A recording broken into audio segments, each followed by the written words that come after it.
that destroys the family, excuses. You see, what happened was, this is what happened was, and then we start blaming.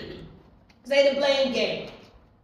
You see, what happened was, so-and-so made me do this. Nobody can make you do nothing you choose to do. That means you made a conscious decision to do it, right?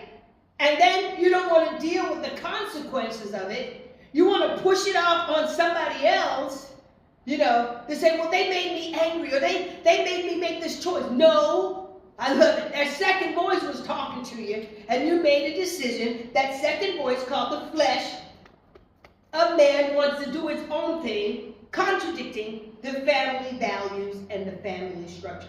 I want you guys to decree today, right now, I feel like we need to pray. Lord, help us not to be the agent that destroys my family. Say, Lord, I want you to use me. I want you to use me to build my family, by listening to you, and not destroy it by disobeying you. Yes, that's how this rolls, and this is how it's done. And he said, who told you that you were naked? Have you eaten from the tree of which I commanded you that you should not eat? Who told you that I can't help you with your sin? Who told you that you can do this by yourself? See, sin will always make you hide in the family. Who told you that your nakedness, your exposure can't be dealt with? Who told you that? What voice was speaking to you? You have a relationship with God. Remember that. If you can't talk to nobody, you can talk to God. If you can't talk to anybody, you can always talk to God about your nakedness, about your sin. You see, one day you're going to be husbands, you're going to be fathers, you're going to make a lot of mistakes. One day you're going to have children, wives one day, single women, you'll have a husband. You're going to make a lot of mistakes. But don't try to hide your mistake. Talk to your family agencies or the people in your family about it. When we were younger, when my kids were younger, once a week we used to have family meetings. I love family meetings. Why do we have family meetings? Because all week there was a lot of stuff that was going on in the family, right? A lot of bad attitude, a lot of fighting between the brothers. There was a lot going on. I wasn't the best parent. I made some mistakes, and they just pushed it on down. And I realized that it was affecting them as human beings, as sons, as daughters, and, as my children, it was affecting them. So we decided that we were going to have a family meeting once a week. And that once a week, people got their feelings hurt because they didn't realize how they hurt somebody.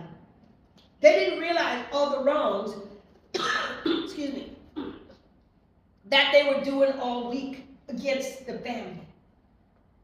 Conflict in the family.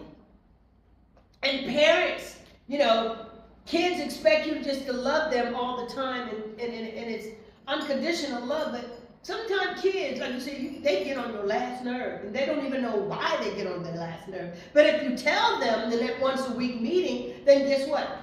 The parents will make the adjustment, the children will make the adjustment, the family will make the adjustment, and Satan gets kicked out of the adjustment, and God gets put in so that he can make all the adjustments. Say, make the adjustments. Make the adjustments. So who told you that God can't fix your problem? Have you ever eaten something that God told you not to partake of or eat of? Yes, Adam and Eve did that. God said, of all the trees in the garden, do not partake from this tree. They knew it. I don't have to tell you what's right. You know what's right.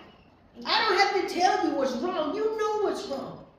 But you got to choose right because it's the right thing to do, right? Do. So here we have it, and we're getting ready to wrap up. Verse 12. Then the man said, the woman whom you gave to me with me, she gave me of the tree that I ate. The people that you with, come on now, that partner with you or you partner with them, guess what? If you are a participant of wrong, guess what? You become what? Evil.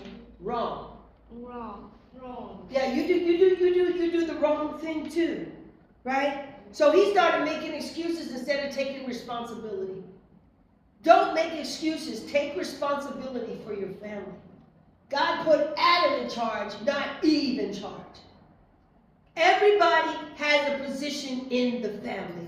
The eldest, the second eldest, the third eldest, the baby, the husband, the grandmama, the grandfather, the aunties, the moms, the girlfriends, the dads. Everybody has a position that they are supposed to be responsible for. Come on now, and function in that position the way God told them to do it.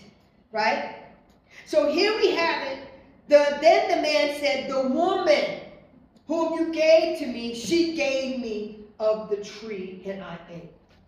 The people that I'm around, they made me do the wrong thing. So I participate. Come on, Mr. J, do this. Come on, man. Come on, drink out with the boys. Let's go play pool. It's like, no, I got to go home now. Come on, man. Come on out with us. You know? Oh, come on, man. Do this. Do this. Come on, girl. Do this. Do that. No, I cannot make excuses when I deliberately make a conscious decision, come on now, to throw my family under the bus. We have to be very cognizant of how we operate in a family. Some people do whatever they want to, how they want to do it, and they do not take personal responsibility for their assignment or their position in the family. I don't know what you're going to do this week, but I pray and hope that you don't throw your family under the bus. I hope and pray that you don't make excuses for the things that you know you should do, but you don't do them. Or you blame people because you've done something wrong and you don't want to resume the responsibility, all of the consequences of your action.